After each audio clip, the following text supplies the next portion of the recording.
Here is a question. Read it carefully and think about the answer. Let us solve it step by step. Let us first understand the key concept here. Phenolphthalein in alkaline medium undergoes ring opening of the lactone, isobenzofuranone, ring by hydroxide ion, and deprotonation of one or both phenolic OH groups. This generates a highly conjugated dianion monoanion responsible for the pink-magenta color. Moving on to the next step.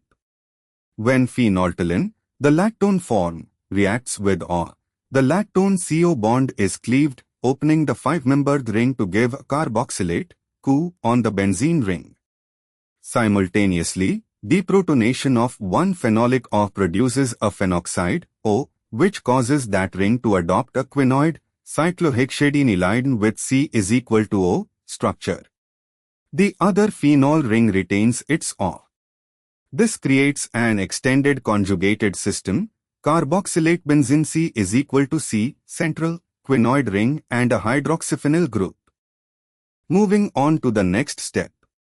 The correct structure has I, a benzene ring bearing an ortho-CoO group, 2, a central exocyclic sp2 carbon, is equal to C, connected to this ring, 3, 1 quinoid ring, cyclohexadienylide with para C is equal to O, i.e., phenoxide deprotonated, and 4, 1 para-hydroxyphenyl ring still bearing OH.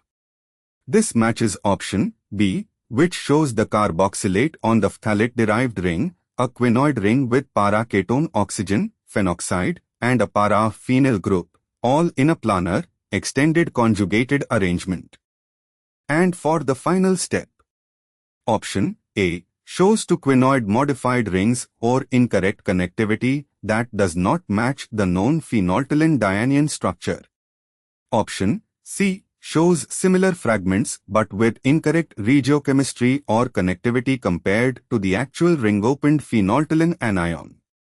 Option D is eliminated because a well-known structure exists. The known pink form of phenolphthalein in base is the dianion where the lactone opens to carboxylate and one phenol deprotonates to give a quinoid structure, exactly as depicted in option B. Therefore, the correct answer is B. Therefore, the correct answer is option B.